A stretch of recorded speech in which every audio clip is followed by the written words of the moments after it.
ला बालकल्याण मंत्री आदिती तटकरे यांनी माहिती दिलेली आहे आणि लाडक्या बहिणींसाठी ही आनंदाची बातमी आहे। एप्रिल महिन्याचा हप्ता लाडक्या बहिणींच्या खात्यामध्ये जमा झालेला नाही आणि त्यामुळे हा हप्ता कधी मिळणार असा सवाल या बहिणी विचारतायत। लाडकी बहीण योजना जी आहे ती महायुतीच्या सरकारची अतिशय महत्त्वाकांक्षी योजना आहे आणि त्याचा एप्रिल महिन्याचा हप्ता सुद्धा लवकरच सर्व माता भगिनींच्या लाडक्या बहिणींच्या खात्यामध्ये वितरित होणार आहे। नक्कीच आज दरम्यान या योजनेच्या लाभार्थींची शेवटची पडताळणी होईल, त्यानंतर राज्यातील पात्र लाडक्या बहिणींची संख्या निश्चित होणार आहे। एप्रिल महिन्यामध्ये नवीन आर्थिक वर्षाला सुरुवात करत असताना एक 5-10 दिवसांचा विलंब होत असतो, पण हा रुटीन असतो, हा दरवर्षी होत असतो। त्याच्यामध्ये कारण ते जे ट्रान्झिशन असतं ते त्या निमित्ताने म्हणजे नवीन वर्षाच्या ह्याच्यामध्ये होत असतं, त्यामुळे ते प्रत्येक जो विभाग असतो त्याच्यामध्ये हा मार्च ते एप्रिल जो असतो, मार्च एंडिंग आणि एप्रिल महिना नवीन आर्थिक वर्ष, तर याच्यामध्ये जो काही एक थोडा ग्लिच असतो 10-15 दिवसाचा हा रुटीन असतो,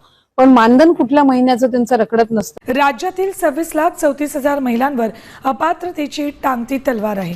लाडकी बहीण योजनेसाठी ई-केवायसी प्रक्रिया पूर्ण करण्याकरता फक्त 4 दिवस शिल्लक राहिलेत। अद्यापही 26 लाख महिलांनी ई-केवायसी केलेली नाही। 30 एप्रिल ही ई-केवायसीची शेवटची मुदत आहे। कागदपत्रांच्या अभावामुळे या लाखो बहिणी योजनेतून अपात्र ठरण्याची शक्यता आहे।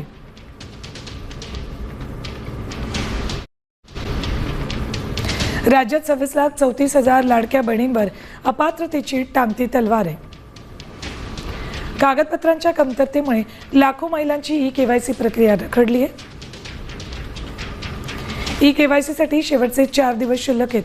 30 एप्रिलला मुदत संपणार आहे। चुकीची माहिती देऊन लाभ घेणाऱ्यांकडून 165 कोटी वसुलीचा सरकारनं निर्णय घेतलाय। 12,415 सरकारी महिला कर्मचाऱ्यांनीही लाडकी बहीण योजनेचा लाभ घेतला होता।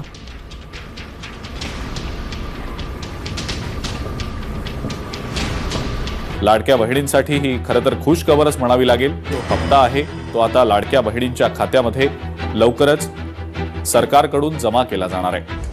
हप्ता देण्याची प्रक्रिया सुरू होणार आहे आणि मार्च महिन्याचा जो हप्ता आहे ज्या वेळेला विभागाच्या वतीने उपलब्ध केला जाईल त्यावेळेला तो हप्ता त्यांच्या खात्यात। लाडकी बहीण योजनेबाबत आदिती तटकरे यांनी पुन्हा भाष्य केलंय, तर अंतिम अहवाल समोर येईल आणि त्यामुळे राज्य आणि केंद्र सरकारच्या लाभार्थी योजनांचा फायदा अंतिम यादीनुसार सुरूच राहणार असल्याचं आदिती तटकरे म्हटलंय।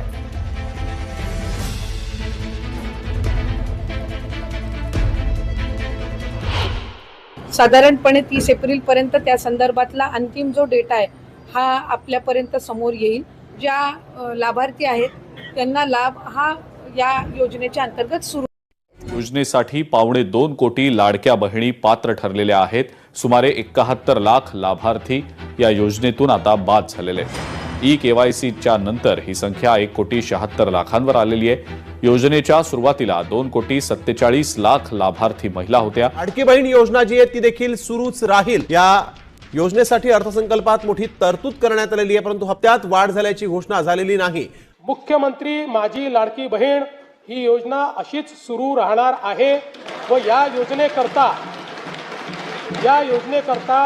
आवश्यक ती भरीव तरतूद करण्यात आलेली आहे। मुख्यमंत्री माझी लाडकी बहीण ही योजना ही त्या ठिकाणी कायमस्वरूपी अशाच पद्धतीनं सुरू राहील या संदर्भातली त्यांनी घोषणा केली आणि त्यासाठी सुद्धा अधिकाधिक सक्षमपणाने ही योजना पुढच्या कालावधीमध्ये राबवण्यात येईल या दृष्टिकोनातून त्यांच्या मार्गदर्शनाखाली दोन्ही उपमुख्यमंत्री आदरणीय शिंदेसाहेब, आदरणीय सुनेत्रा काकी यांच्या मार्गदर्शनाखाली आम्ही पुढच्या कालावधीमध्ये राबवू। 2100च्या बाबतचा जो योग्य वेळी निर्णय आहे तो हे महायुतीचं सरकार घेईल, पण मला आपल्या माध्यमातून सुद्धा सांगायचं आहे की 1500चा लाभ हा लाडक्या बहिणींसाठी अशाच पद्धतीनं सुरू ठेवण्याच्या दृष्टिकोनातून विभाग म्हणून आम्ही त्या ठिकाणी काम करत आहोत। लाडक्या बहिणींना मार्च आणि एप्रिलचा हप्ता कधी भेटणार त्याबद्दलची संभाव्य तारीख समोर आलेली आहे।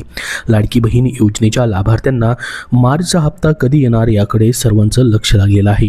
शेवटच्या 2 आठवड्यात महिलांच्या खात्यामध्ये पैसे येऊ शकतात। तुम्ही देखील तुमच्या मार्च महिन्याच्या आणि एप्रिल महिन्याच्या हप्त्याची वाट पाहताय का? कमेंट बॉक्समध्ये कमेंट करून नक्की सांगा, कारण की बघा त्या महिन्यामध्ये हे पैसे सध्या जमा होताना दिसत नाहीत। लेट पैसे जमा होत आहेत, मात्र प्रत्येक महिन्यामध्ये लाडक्या बहिणींना 1 ते 30 तारखेपर्यंत वाट पाहावी लागत आहे. त्यासाठी सरकारने 1 तारीख फिक्स केल्यास लाडक्या बहिणींना याचा फायदा होऊ शकतो. तुम्हालाही वाटतं का 1 तारीख फिक्स करावी? सर्वांनी कमेंट बॉक्समध्ये हो म्हणून नक्की सांगा, जेणेकरून सर्वांपर्यंत ही माहिती पोहोचेल. तर बघा, आता तुम्हाला फेब्रुवारी महिन्याचा हप्ता जर भेटलेला असेल तर तुमचा हा मार्च महिन्याचा हप्ता देखील लवकरच तुम्हाला भेटणार आहे. तर सध्या एप्रिल महिना चालू आहे, या महिन्याचेही पैसे अजून जमा झालेले नाहीत, तर हे पैसे देखील तुम्हाला पुढच्या वेळेस म्हणजे मे महिन्यामध्ये जमा होऊ शकतात. कारण की त्या महिन्यामध्ये पैसे न येता पुढील महिन्यामध्ये या ठिकाणी पहिल्या किंवा दुसऱ्या आठवड्यामध्ये हे पैसे जमा होतात. मात्र मार्च महिना संपलेला आहे. बघा, एप्रिल महिन्याचा देखील निम्मा महिना या ठिकाणी संपत आलेला आहे, तरी देखील अजून या ठिकाणी मार्च महिन्याचेच पैसे जमा झालेले नाहीत. तर काय आहे संपूर्ण माहिती आपण बघूयात. लाडक्या बहिणींसाठी महत्त्वाची ही बातमी आहे. मार्च एप्रिलचा हप्ता कधी येणार, या दिवशी तुमच्या खात्यामध्ये पैसे येऊ शकतात. लाडकी बहीण योजनेच्या लाभार्थ्यांना अजूनही मार्चचा हप्ता भेटलेला नाही. एप्रिल महिन्याचे जवळपास 18 दिवसाहून अधिक दिवस उलटून गेलेले आहेत, तरीही महिलांच्या खात्यामध्ये पैसे जमा झालेले नाहीत. त्यामुळे लाभार्थींच्या मनामध्ये अनेक प्रश्न निर्माण झाले आहेत.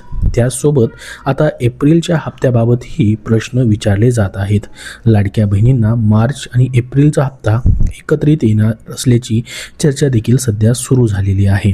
तर बघा, लाडक्या बहिणींना मार्चचा हप्ता कधी मिळणार? लाडकी बहीण योजनेत अजूनही मार्च महिन्याचा हप्ता जमा झालेला नाही. गेल्या अनेक दिवसापासून हप्ता लांबणीवरती गेलेला आहे. लाडकी बहीण योजनेचा हप्ता पुढच्या महिन्यात दिला जातो. मागच्या महिन्यात देखील शेवटच्या आठवड्यात महिलांच्या खात्यामध्ये फेब्रुवारी महिन्याचे पैसे जमा झाले होते. त्यामुळे यावेळेस देखील शेवटच्या आठवड्यात पैसे जमा केले जाऊ शकतात. त्यामुळे महिलांना पुढच्या आठवड्यामध्ये खुशखबरी भेटू शकते. तर बघा, एप्रिल महिन्याच्या शेवटच्या आठवड्यामध्ये तुम्हाला खुशखबरी भेटू शकते.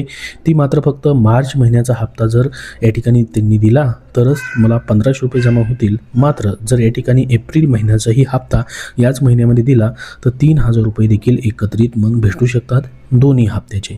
मात्र अजून या ठिकाणी मार्च महिन्याच्या हप्त्याचाच GR देखील प्रसिद्ध झालेला नाही. ज्यावेळी GR प्रसिद्ध होतो त्याच्यानंतर पुढील प्रक्रिया सुरू होते. मात्र काही वेळेस GR देखील प्रसिद्ध होत नाही, डायरेक्टली पैसे या ठिकाणी खात्यामध्ये वाटप केले जातात.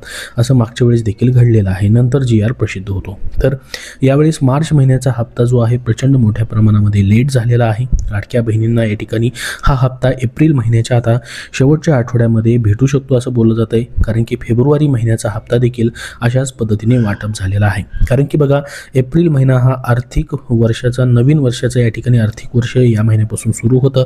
त्याच्यामुळे या ठिकाणी ट्रान्झॅक्शनमध्ये उशीर होऊ शकतो किंवा त्याच्याबद्दलचा थोडा विलंब होऊ शकतो. मात्र तुमचे पैसे 100% या महिन्यामध्ये मार्च महिन्याचे तरी या ठिकाणी भेटण्याची शक्यता आहे. त्याचसोबत या ठिकाणी योजनेसाठी मागच्या महिन्यामध्येच जे अर्थसंकल्पीय अधिवेशन होतं त्याच्यामध्येच तरतूद देखील करण्यात आलेली आहे. आणि त्यामध्ये स्वतः मुख्यमंत्र्यांनी या ठिकाणी महत्त्वाची माहिती दिली. ती म्हणजे योजनेसाठी भरीव तरतूद करण्यात आलेली आहे आणि ही योजना कायमस्वरूपी आम्ही चालू ठेवणार आहोत असं देखील त्यांनी त्यांच्या भाषणामध्ये अर्थसंकल्पामध्ये बोलताना सांगितलेलं आहे. त्याच्यामुळे लाडक्या बहिणींना आता टेन्शन घ्यायची गरज नाही. प्रत्येक महिन्याचे पैसे तुम्हाला भेटत राहणार आहेत. तर बघा, लाडक्या बहिणींना मग 3000 रुपये एकत्रित येऊ शकतात का? लाडकी बहीण योजनेचा लाभार्थ्यांना आता मार्च आणि एप्रिलचा हप्ता एकत्रित येणार असल्याचीही चर्चा सुरू झाली आहे. जर असं झालं तर महिलांच्या खात्यामध्ये 3000 रुपये एकत्रित येऊ शकतात. महिलांना डबल खुशखबरी भेटू शकते. मात्र 3000 रुपये एकत्रित येण्याची शक्यता कमी आहे. त्यामुळे आता महिलांना 1500 रुपये की 3000 रुपये येणार याकडे सर्वांचं लक्ष लागलेलं आहे. त्याच्याबद्दल जशी अपडेट येईल तशी तुमच्यापर्यंत माहिती दिली जाईल. सध्या तुमची KYCसाठी मुदतवाढ देखील तुम्हाला दिली गेलेली आहे. लाडकी बहीण योजनेत KYC करणं अनिवार्य आहे. KYCमध्ये दुरुस्ती करण्यासाठी शेवटची तारीख समोर आलेली आहे. KYC करण्यासाठी 30 एप्रिलपर्यंत मुदत आहे. तोपर्यंत तुम्हाला KYC दुरुस्ती करून घ्यायची आहे. त्यानंतरच तुमचा लाभ जो आहे तो सुरू होणार आहे. ज्यांची KYC चुकलेली आहे आणि त्याच्यामुळे तुमचा लाभ जर बंद झालेला असेल तर तुम्हाला पुन्हा KYCमध्ये दुरुस्ती करून घ्यायची आहे अधिकृत वेबसाईटवरती जाऊन. तर संपूर्ण माहिती आपण या व्हिडिओमध्ये बघितलेली आहे. अजून तुमचे काय प्रश्न असतील तर कमेंट बॉक्समध्ये कमेंट करून नक्की विचारा. हा व्हिडिओ नक्की लाईक करा व पुढील सर्व अपडेट पाहण्यासाठी आपल्या चॅनलला सबस्क्राईब करून ठेवा. धन्यवाद.